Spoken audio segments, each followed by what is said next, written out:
보겠습니다. 자, 행정의 접근 방법 이렇게 나와 있는데,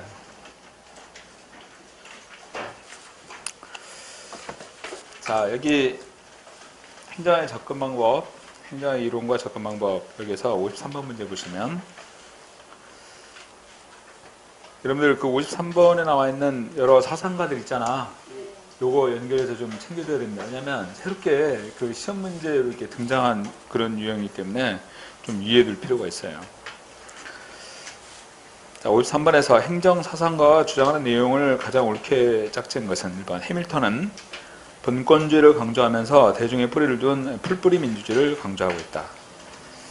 해밀턴은 연방주의를 주장했던 중앙 집권을 주장하는 연방주의자입니다. 해밀턴, 중앙 집권을 주장하는 연방주의자다. 두 번째, 메디슨은 다원주의 주장했던 다원주의자예요. 이 사람은.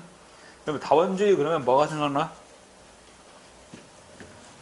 다원주의 그러면 다양한 이익 집단이 존재하는 사회체제. 오케이? 다원주의 그러면.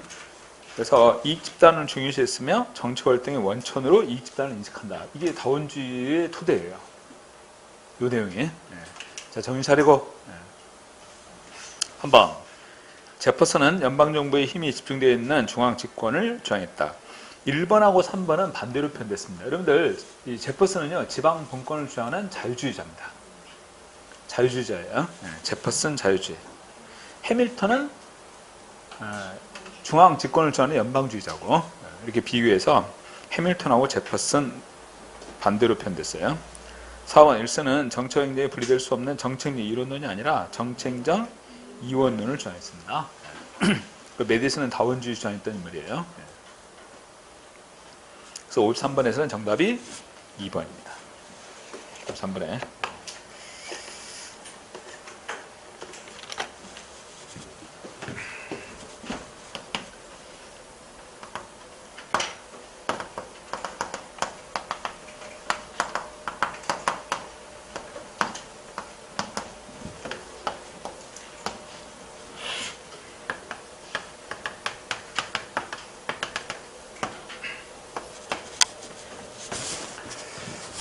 행정의 접근 방법과 이론의 첫 번째 나오는 게 과학적 관리론이었어요. 그죠? 네. 이 과학적 관리론에 반발하면서 등장하는 게 뭐야? 인간관계론입니다. 또 과학적 관리론하고 인간관계로 모두 비판하며 등장하는 것이 행태론이에요. 1940년대 이후에. 그래서 50년대, 60년대까지 쭉 행태론이 전개되다가 1960년대 후반에 오면 1960년대 후반에 후계 행태론 이게 등장합니다. 이 후계 행태론의 시각에서 행정학의 입장에 등장하는 이론은 뭐예요? 신행정론이에요. 행정학의 입장에 등장하는 이론이. 그리고 이 신행정론의 연구 방법으로 등장하는 것은 현상학의 접근 방법입니다. 신행정론의 연구 방법으로. 그 다음에 1970년대는 공공 선택론이 등장했고, 그 다음에 1980년에는 신제도론, 1970년대는 공공 선택론, 80년대는 신제도론 이렇게 비교할 수 있어요.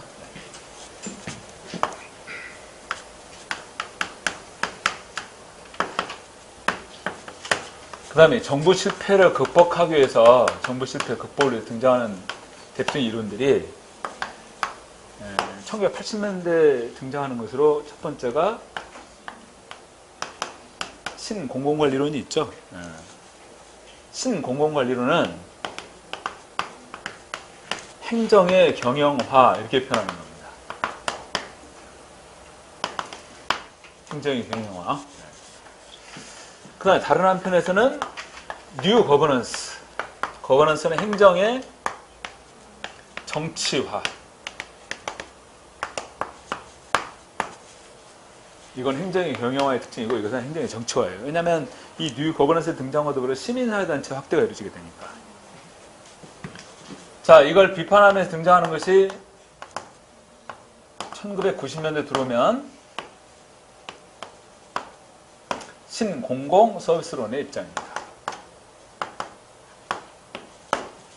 신공공 서비스론의 입장. 그 다음에 다른 한편으로서는 이것도 나오죠. 신공공 관리론 이것도 등장하는데 포인트는 여기 있는 거죠.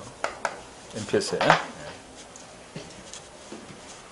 그 다음에 1950년대에는 생태론, 체제론, 비교행정. 1960년대 오면 발전행정.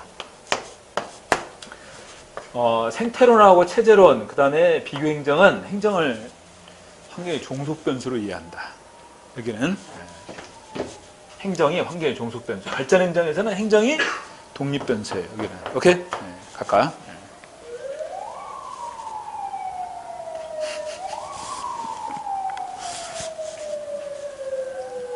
여러분들 여기 나한테 맡기고 빨리 피하십시오.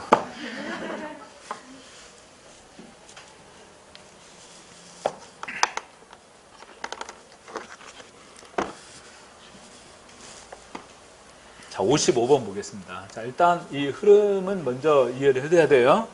흐름은 먼저 이해해두고 이제 문제 풀면서 구체적인 내용들을 확인할 테니까. 자, 55번 보면 다음 과학적 관리론의 설명에서 옳지 않은 것은 이렇게 나와 있습니다. 1번 과학적인 분석을 통해서 업무 수행에 적용할 유일 최선의 방법을 발견할 수 있다고 봤다. 여러분들 과학적 관리론 하면 테일러죠. 테일러 시스템 기억나세요? 그 테일러 시스템을 바로 유일 최선의 방법으로 보는 거예요. 기업 경영의 관리 또는 조직 관리를 위해서 필요한 유일 최선의 방법이다. 이렇게 보는 거죠. 두 번째, 조직 내 인간은 경제적 요인에 의해서 동기가 유발된다는 타산적 존재로 보았던 것이고, 3번, 테일러는 이러한 접근 방법을 주장한 대표적 학자에 해당한다. 4번, 호손 공장의 연구가 이러한 접근 방법의 실증적 근거가 되었다. 이렇게 표현했는데요. 이 호손 공장의 연구는 테일러에서 전개됐던 과학적 관리론 이것을 실험을 통해서 입증하고 했던 거예요. 그래서 하버드 경영대학원 교수들이 바로 호손 공장의 실험 연구가 진행이 됐던 것입니다. 근데 이 연구의 결론은 과학적 관리론이 아니라 새롭게 인간관계론을 도출하게 되는 것이죠. 그러니까 이 호손 공장의 실험 연구의 결론은 그거예요. 테일러가 주장했던 이러한 어떤 과학적인 시스템, 유일 최선의 방법이라고 주장하는 이러한 시스템이 조직 관리에서 효과적인 관리 방식이 아니다는 거죠. 더 중요한 것은 뭐냐면 이 호손 공장의 실험의 결론입니다. 이 결론은 뭐냐면 조직 내에 비공식 조직이 있고 이 비공식 조직을 통해서 조직 구성원들은 사회 심리적인 욕구 충족이 이루어진다는 거예요. 예를 들어서 소속감, 또 성취감이나 일에 대한 책임감 이런 것들이 생기고 그러면 사기가 높아지겠죠. 사기가 높아지면 그것으로 인해서 생산성이 곧 높아진다. 이렇게 본다는 거죠. 그래서 중요한 것은 그러한 시스템이 중요한 게 아니라 바로 이러한 사회 심리적인 욕구 충족을 바탕으로 해서 사기가 높아지면 생산성이 제고되니까 이걸 충족시키는 게 매우 중요하다는 거죠. 사회 심리적인 욕구의 충족, 이걸 강조하고 있습니다. 그래서 55번 문제에서 4번 지문에 나와 있는 호손 공장 연구가 이러한 접근 방법의 실증적인 근거가 됐다라는 표현은 잘못된 거란 말이죠. 56번 다음 호손 실험에 대한 내용에서 가장 옳은 거 1번 인간관계론의 이론적 틀을 마련했던 것이다. 2번 테일러의 과학적 관리법을 계승하는 게 아니라 요걸 새롭게 주장한 거죠. 그죠? 3번 개인의 생산성 향상을 위해서는 물리적인 작업 환경이 중요하다는 점을 발견했다. 자, 개인의 생산성 향상을 위해서 물리적인 작업 환경 이게 중요하다는 점을 발견했다. 이게 바로 테일러죠. 테일러가 얘기하는 그러한 테일러 시스템 이러한 부분들에서 이제 강조되고 있는 것이 바로 56번의 3번의 내용입니다. 물리적인 작업 환경이 중요하다 이렇게 봤다는 거예요. 그리고 그러한 시스템을 구축하는 게 중요하다는 거죠.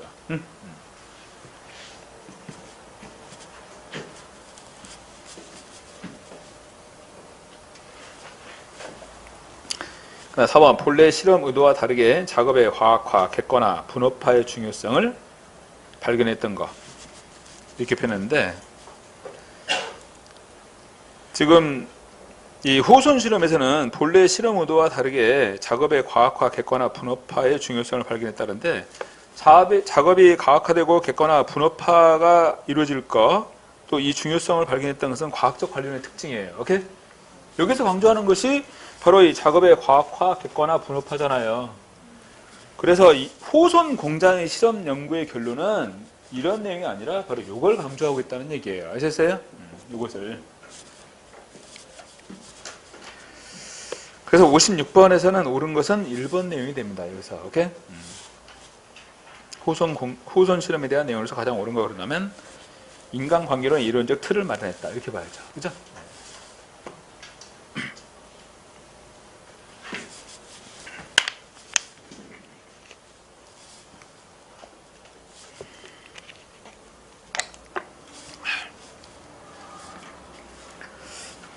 자, 58번.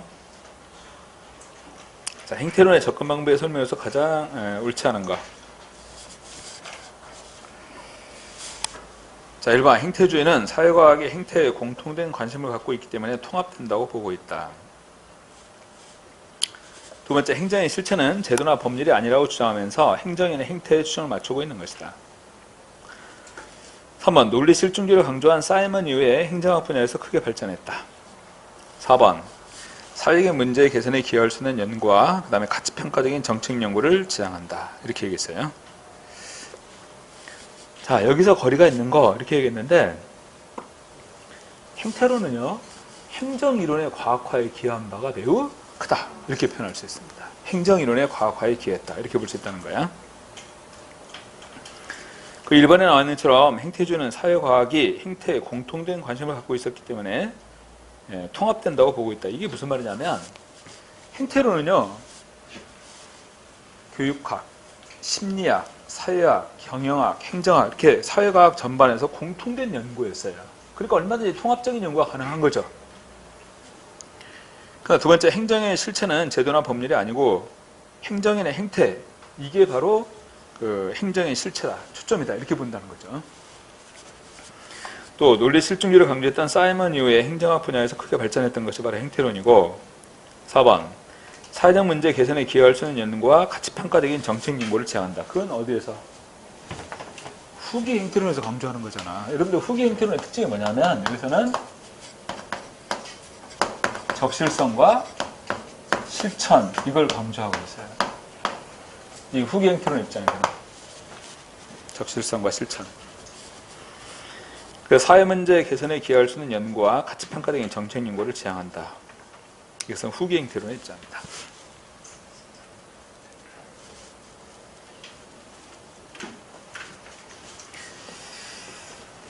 자, 행태론은 자연현상 연구 방법을 사회현상 연구에 적용할 수 있다고 본다. OX. 자연현상 연구 방법을 사회현상 연구에 적용할 수 있다고 본다. 맞는 표현이에요. 행태론의 입장에서는 바로 논리 실증주의를 전제로 하고 있는 거니까 그렇지. 그죠? 네. 58번의 정답은 옳지 않은 거니까 4번이고 자 59번으로 넘어왔어요. 자, 행정학 발달에서 보기 1의 인물과 보기 2의 주장한 내용을 바르게 연결한 겁니다. 리그스, 가우스, 화이트, 사이먼 이렇게 나왔는데 A.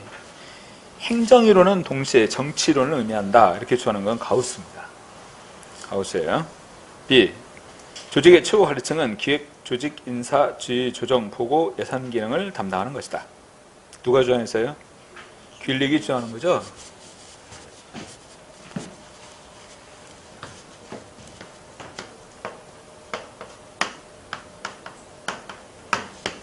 누구입니다. 균릭의 포스트코.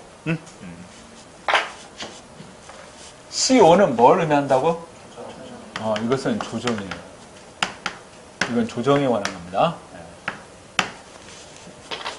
C5는. 그 다음에 C에 보면 정치와 행정의 관계는 연속적이기 때문에 양자를 구별하는 것은 적절치 않다. 정책력 이론론이죠. 정책력 이론론 주장했던 대표적인 인물이에요. 디목과 애플비예요. 디목하고 애플비. 정책력 이론론 주장했던 인물은. 그리고 이 디목하고 애플비는요, 사회적 능률을 강조했습니다. 사회적 능률을. 네. D. 원리주의의 원리들은 과학적 실험을 거치지 않은 격언에 불과하다. 그 원리주의의 원리라는 것은 이런 겁니다. 계층제의 원리, 통솔범위의 원리, 명령통일의 원리, 분업의 원리, 조정의 원리. 이 내용들이 원리주의자들의 원리예요. 이 부분들이 조직을 구성하는 원리에 관한 것들이잖아. 근데 이런 부분들은 과학적 실험을 거치지 않은 격언에 불과하다. 이렇게 비판했던 것은 사이먼입니다. 그리고 방금 얘기했던 이러한 조직의 원리에 관한 것들은 여기서 등장하는 것들이잖아요. 여기서. 행태론, 바로 사이먼에 의해서 이제 이 행태론이 전개됐으니까 이렇게 비판하는 것은 바로 사이먼에 의해서 비판된다. 자, 여기서 맞는 내용은 4번이 맞죠? 4번이 맞습니다. 예.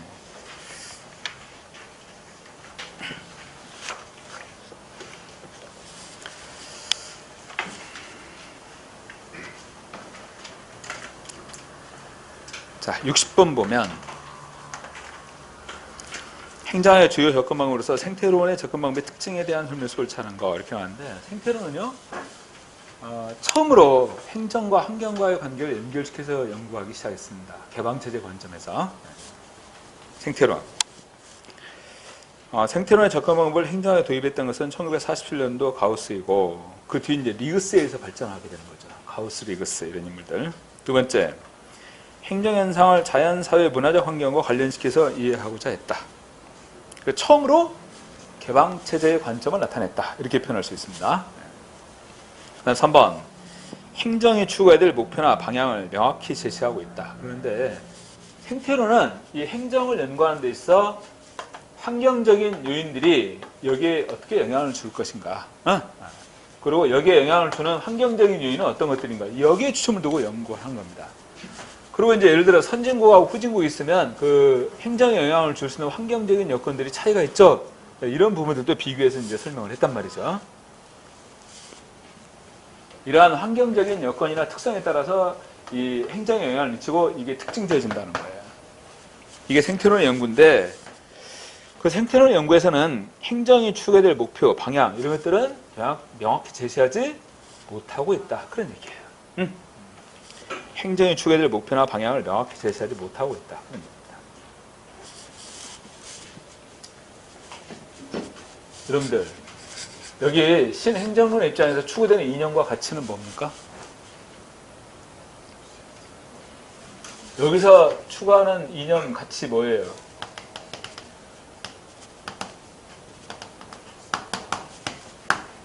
이게 제시되잖아요. 사회적 형평. 그 다음에 신행정론 연구에서는 이 행정이 추구하고 지향해야 될 방향이 어디에 있어요? 사회적 형평에 있다. 이렇게 보는 거죠. 이게 방향이에요. 행정활동의 방향. 오케이? 그리고 기준이죠. 이런 부분이. 근데 생태론과 같은 경우는 이러한 가치 기준이 전혀 제시되어 있지 않습니다. 그래서 행정이 추구해야 될 목표나 방향을 명확히 제시했다. 이렇게 볼 수 없다는 거죠. 이게 한계입니다. 생태론의. 4번. 서구의 행정제도가 후진국에 제대로 잘 작동되지 않는 이유는 사회문화적 환경이 다르기 때문에 선진국의 어떤 행정체제나 또는 정체제를 후진국에 적용하면 결과가 달라져 버린다는 얘기야. 그 이유가 뭐 때문이에요? 환경적인 여건이 다르기 때문에 그렇다는 얘기야. 응?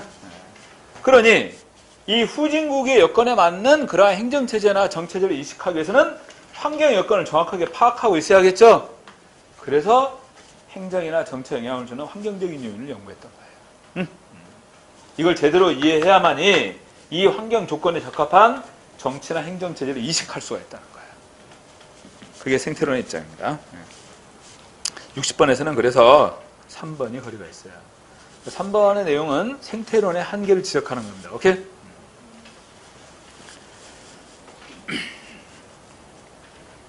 (61번) 자, 보기에서 개방체제 특성에 해당하는 것은 모두 몇 개인가? 개방체제 특성이요. 등종국성. 등종국성은 이런 내용이죠. 목표 달성 방법이 다양하다. 이렇게 표현했어요. 개방체제 특성입니다. 자, 개방체제 특성은 두 번째, 정의 엔트로피가 아니라 뭐라고? 부의 엔트로피예요. 부정적 엔트로피. 그 말은 엔트로피가 감소한다. 이런 얘기예요. 응? 개방체제 특징에서는 마이너스 엔트로피야. 그냥 일반적으로 엔트로피 이렇게 표현한다고 해도 그건 틀린 표현이에요. 부정적 엔트로피 이렇게 표현한다니까. 엔트로피가 감소한다는 거야. 개방체제 하에서는. 엔트로피가 그거잖아요. 모든 유기체가 생성이 되면 해체 소멸 과정을 거친다. 이게 엔트로피잖아. 근데 개방체제 하에서는 그런 걸 막는다는 얘기야. 그러니까 엔트로피가 줄어드는 거죠. 그 다음에 다에서 보면 항상성인데, 여러분들 그 개방체제 특징은 동적 균형 및 항상성 기억나세요? 환경과 균형이 이루어지면서 항상성을 유지해간다. 이런 표현이라고 하시죠. 환경과의 균형을 이루면서 항상성을 유지해간다. 그 다음에 라의 내용에 보면 선형적 인과관계라고 표현했는데, 선형적 인과관계요. 선형적 인과관계는 행태론에서 나오는 특징이에요. 선형적 인과관계는. 여러분들 그 행태론 설명할 때 이거 기억납니까?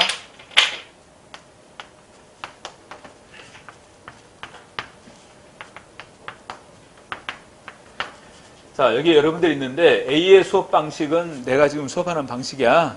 근데 시험 성적은 70점이 나왔다는 거야. B와 같은 경우는 수업 시간에 계속 질문하고 답변하고 이런 피드백 과정이 이루어지는데, 이런 경우는 시험 보니까 80점이 나오고, C의 방식은 여러분이 수업하는 방식이에요. 여러분들이 수업 준비해서. 근데 이렇게 하다 보니까 성적이 시험 보니까 90점이 나왔다는 거야. A, B, C로 갈수록 여러분의 행태는 어떻게 바뀌어요?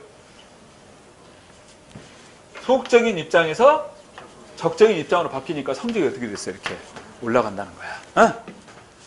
이런 경우는 선형적인 인과관계예요. 아셨어요? 이 원인에 의해서 이런 결과를 가져왔다. 이렇게 이해할 수 있는 거잖아요. 이게 선형적 인과관계란 말이야. 이건 그러니까 어디에서 나타난 연구야? 행태론에서 나타난 연구예요. 개방체제 특징이 아니라. 오케이? 이러한 선형적 인과관계의 특징은 방법론적 개체주의를 전제로 하는 겁니다. 아셨습니까? 자, 그 다음에 개방체제는 여러분들, 개방체제는요, 구조 기능의 다양성을 전제로 한다. 이렇게 표현했는데,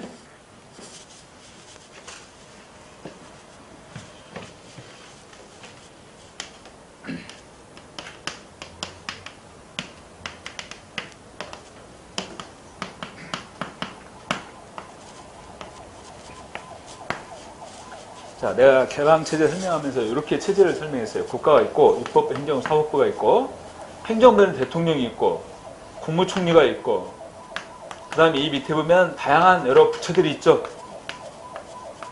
이와 같이. 굉장히 구조가 다양화되어 있지? 왜냐? 개방체제라고 한다면 환경의 다양한 여건들에 그것을 대응을 할 수 있도록 해야 될 거 아니야. 그 다양한 구조를 갖추는 거예요. 여기에. 문재인 정부 들어와서 새롭게 부로 승격한 기관이 뭐가 있나요? 중소벤처기업부가 새롭게 승격했죠? 새로 부가 등장한단 말이야. 그 얘기는 뭐예요? 이런 벤처기업을 육성할 필요가 있다는 얘기야. 그래서 이걸 부로 승격시키는 거야. 청에서. 아셨어요? 이런 부분들도 다양한 새로운 구조를 만드는 거죠. 환경에 대응할 수 있도록. 아셨어? 그러니까 개방체제에서는 이렇게 조직, 체제의 구조가 다양한 겁니다. 그리고 그 다양한 체제의 구조 속에서 여러 가지 기능을 수행할 수 있어야 돼. 그래야 환경에 대응할 수 있다는 얘기죠. 그래서 개방체제 특징은 구조 기능의 다양성입니다. 오케이? 체제 구조가 다양한 기능을 수행할 수 있도록 한다. 그 말이야. 왜? 환경의 여건이 굉장히 다양하잖아요. 그리고 그러한 다양한 환경의 여건에 대응할 수 있도록 해야 될 거 아니야. 개방체제니까. 그래서 구조 기능의 다양성인 거야. 오케이? 만약에 이렇게 다양한 구조가 이루어지지 않고 있다면 환경의 여건에 대응할 수가 없잖아요. 이해됩니까? 그게 개방체제에서 구조 기능의 다양성이에요. 또한 개방체제하에서는 끝없이 체제는 진화하죠. 왜? 환경과의 균형이 이루어지게 된단 말이죠. 그러면 보세요. 환경이 이렇게 변화됨에 따라서 그 변화되는 환경의 체제가 계속 균형이 이루어지게 된다면 환경의 변화와 더불어 체제도 어때요? 계속 진화될 것이다. 이렇게 보는 거예요. 61번에서는요. 가 맞죠? 나는 틀렸어요. 다 동적 균형 및 항상성 맞는 표현입니다. 오케이? 나 선형적 인과관계는 행태론의 특징이야. 그 다음에 마, 바 다 맞는 내용인데 그러다 보면 가, 다, 마, 바니까 정답은 3번입니다. 오케이? 9급 시험에서는요. 이 맞는 것이 모두 몇 개인가, 틀리는 것이 모두 몇 개인가 이런 문제는 9급에서는 출제가 안 돼요. 그런 문제가 한 번도 출제된 적이 없어요. 근데 이렇게 7급이나 국회 8급에서는 가끔 문제가 나옵니다. 근데요, 이렇게 출제가 되는 경우는 정확히 알고 있어야 돼요. 그렇지 않으면 못 풀어요. 찍을 수가 없잖아. 근데 65번 문제 보세요. 얼마든지 찍을 수가 있어요. 65번 문제 보면 이런 식으로. 근데 9급은 다 이런 식으로 나오는 거잖아. 맞는 게 몇 개인가 이게 나오는 게 아니란 말이야. 근데 그건 알 수가 없어요. 언제 또 갑자기 9급에도 이런 패턴의 문제가 등장할지 그건 알 수가 없습니다. 근데 9급에서까지 그렇게 출제할 거라고 생각은 않습니다. 7급이나 국회 8급은 어려워요. 그래서 거의 한 7급 수준의 문제거든요. 그래서 이런 식으로 나오는데 9급은 이 정도까지 출제되지는 않을 거다. 이렇게 판단이 됩니다. 자, 아무튼 이런 문제도 있어요. 가끔 내가 이렇게 집어넣는데 내가 그 동형 모의고사 같은 거 풀 때는 기출문제를 약간 응용해서 문제를 내거든요. 그러면 이걸 싹 바꿔요. 몇 개 이게 아니라 65번 문제처럼 이렇게 기억, 니은, 디귿 이런 식으로 바꿔가지고 이제 문제, 동형 문제 같은 거 출제하고 이렇게 하는 거죠. 9급에서는 이렇게 안 나오니까요. 자, 그렇게 알고. 자, 61번은 개방체제 특성에 해당되는 것은 4개가 맞습니다. 자, 63번으로 넘어옵니다. 미국에서 등장했던 행정이론인 신행정학에 대한 설명에서 옳지 않은 것은. 그러니까 여러분들 가끔 다른 문제 같은 거 문제 풀 때 이런 식으로 출제되는 문제들 있잖아. 다른 모의고사나 이런 거 풀 때 너무 이것에 막 긴장하거나 연연할 필요는 없어요. 자, 63번에서 신행정학의 설명에서 옳지 않은 거 1번. 신행정학은 미국의 사회문제 해결을 촉구한 반면에 발전행정은 제3세계 근대화 지원에 주력했다. 아까 이 두 이론이 새 정치행정 이론론 이렇게 표현했죠. 발전행정은 이렇게 표현했어요. 행정이 국가 발전을 위한 적적 역할을 수행한다. 신행정론에서는 행정이 사회문제 해결을 위한 정책 형성 기능을 강조하고 있다. 이렇게 각각 표현했단 말이에요. 그럼 1번은 맞는 표현 아닙니까? 2번. 신행정학은 정치행정 이원론에 입각해서 독자적인 행정이론의 발전을 이루고자 했던 것이다. 방금 언급했잖아. 새 정치행정 이론론의 입장이다. 새 정치행정 이론론. 3번. 신행정학은 가치에 대한 새로운 인식을 기초로 규범적임의 처방적인 연구를 강조하는 것이다. 여기에서는 규범적이고 처방적인 연구다. 이거하고 비교되는 개념은 뭐냐면 행태로는 경험적이고 현실적인 연구예요. 오케이? 행태로는 경험적이고 현실적이지만 후기 행태로는 규범적이고 처방적인 연구가 된다.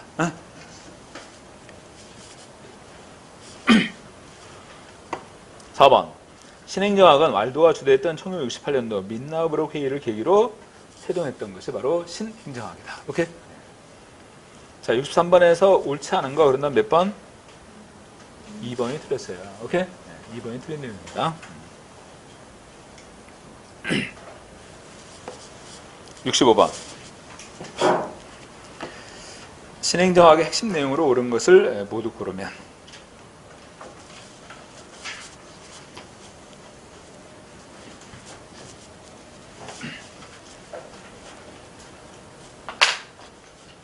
자, 이 신행정학에서는 첫 번째 민주성의 특징을 전제로 하고 있는데, 민주성을 전제로 하고 있기 때문에 대응성, 신에 대한 책임성, 세 번째는 참여를 강조하는 거. 이게 민주성하고 연관되는 개념들이죠. 대응성, 책임성, 참여. 오케이? 그럼 대응성은 시민에 대한 요구에 부응하는 거예요. 고객 지향의 행정을 얘기하는 겁니다. 오케이? 대응성은 고객 지향의 행정이죠. 그래서 신행정론은요, 요 특징에서 보면 신공공관리론하고 마찬가지예요. 왜냐하면 신공공관리론도 고객 지향의 행정이잖아요. 이것도. 자, 시민에 대한 책임으로서 여기서 강조하는 게 뭐죠?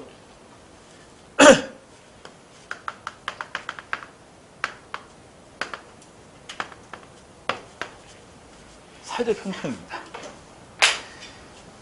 여러분들 1960년대, 70년대 미국 사회는 격동의 시대라고 표현했어요. 그죠? 그래서 미국 사회를 구성하는 그 구성원들 사이에 많은 대립 갈등이 야기되는데, 흑백 갈등부터 시작해서 신구 세대 간의 갈등도 마찬가지고, 그것은 그 사회를 구성하는 구성원들 사이에 사회적 격차 때문에 그렇다는 거야. 그래서 이러한 대립 갈등을 극복하기 위해서 필요한 가치가 사회적 형평을 실현하는 것이다. 이렇게 보는 거죠. 그래서 이 신행정론이 추구하는 이념으로서 사회적 형평입니다. 이걸 실현하기 위해서 행정에 있어서는 보다 적적인 역할이 요구되는 거죠. 행정의 적적인 역할이 사회적 형평 실현을 위해서. 그래서 이런 내용을 전제로 해서 민주성이고, 두 번째는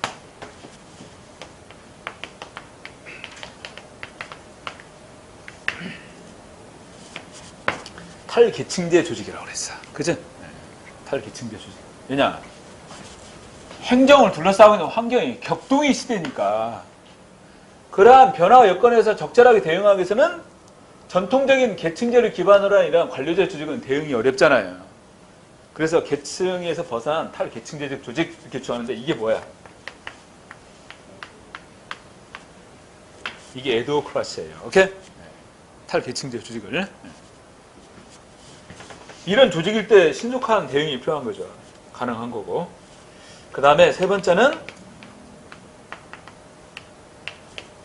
정책 지향의 행정입니다. 세 번째, 정책 지향의 행정. 사회 문제 해결을 위해서 필요한 정책, 이걸 강조하는 거죠. 네 번째는 반실정주의. 이 내용들이 신행정론의 특징들에 해당되는 것들입니다. 이건 기억해둬야 돼요. 반복해서 나오는 그런 주제 가운데 하나입니다.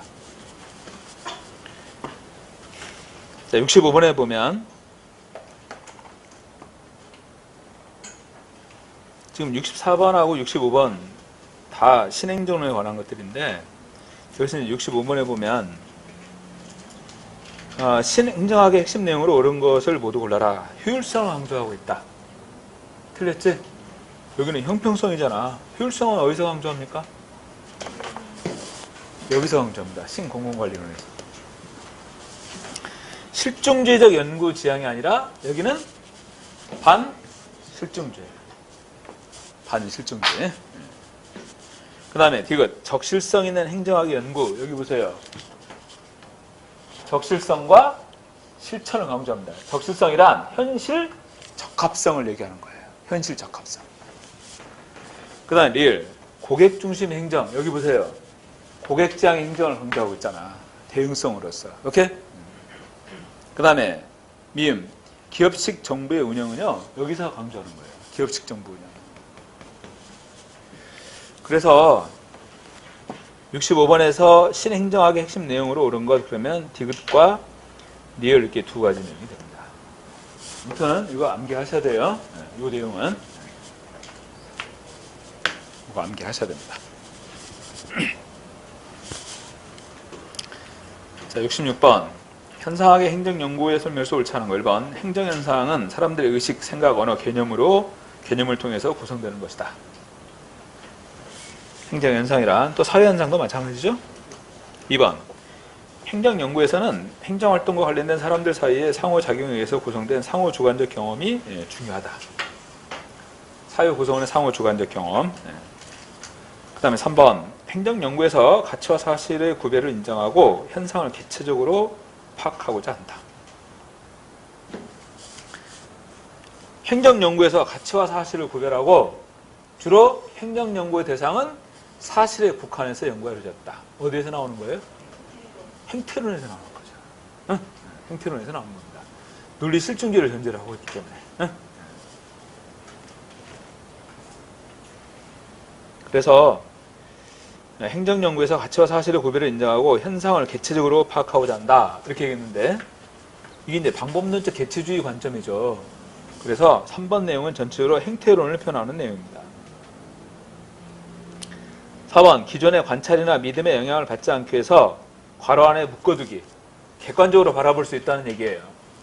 그 다음에 현상학적 판단, 정지 이런 것들이 중요하다는 겁니다. 그래야만이 사회현상을 객관적인 입장에서 바라보고 그것을 인식할 수 있다 이렇게 본다는 얘기야. 자, 66번에서는 3번이 행태론의 특징입니다. 오케이? 3번이. 자, 다음 페이지 넘겨보면 행태론하고 현상학에 대한 비교 내용을 거기 쭉 정리해 놨어요. 각각. 행태론에서는 인간관에 보면 피동적이고 결정론적 존재로 보는데 현상학에서는 능동적이며 자발적인 존재로 파악한다. 그 다음에 실증주의와 반실증주의를 전제로 하고 있죠. 그 다음에 행태론은 실제론인데 현상학은 유명론입니다. 유명론은 다른 말로 명목론이에요. 유명론은 다른 말로 명목론에 해당되는 겁니다. 그러면 연구의 초점이 개인에 있다, 사회에 초점을 두고 있다. 이 유명론이 명목론의 입장이라고 한다면 여기에 중점을 두는 거죠. 그죠? 여기에 중점을 두는 거예요. 유명론, 명목론 이렇게 표현한다면 행태론 일반 법칙을 추구하고자 하는 것이고 현상학은 개별 사례나 개별 문제 중심의 연구다. 이렇게 볼 수 있어요. 여러분들 현상학은 미시적 접근이다, 거시적 접근이다. 응? 이건 착각하기가 쉽습니다. 여러분들 현상학은요 미시적 접근이에요. 예, 사회 구성은 개개인의 행위를 초점으로 해서 연구가 이루어지잖아요. 미시적 접근입니다. 혼동하면 안 돼요.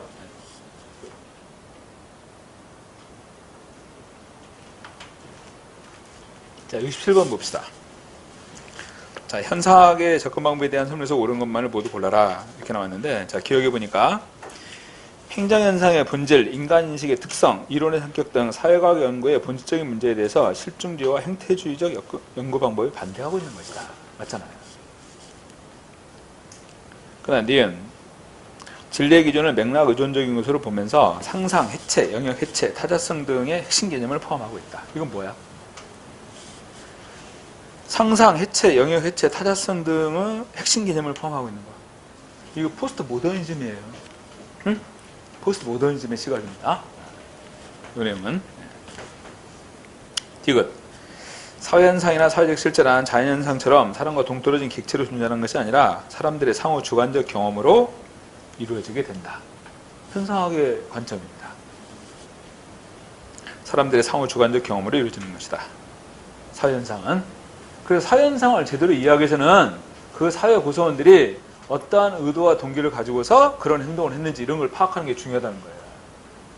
그래서 실증적 연구가 아니라 여기서는 해석적 연구가 필요한 겁니다. 1. 복잡한 미래사회에서 정부의 방향 잡기 역할이 어렵거나 불가능하기 때문에 행정의 역할은 서비스를 제공하는 데 있음을 강조하고 있다.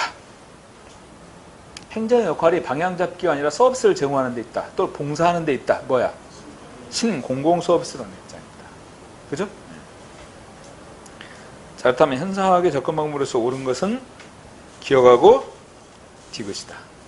여기서 두 가지 내용이죠.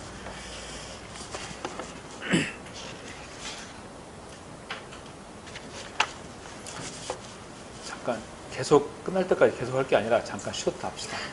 잠깐 쉬었다가.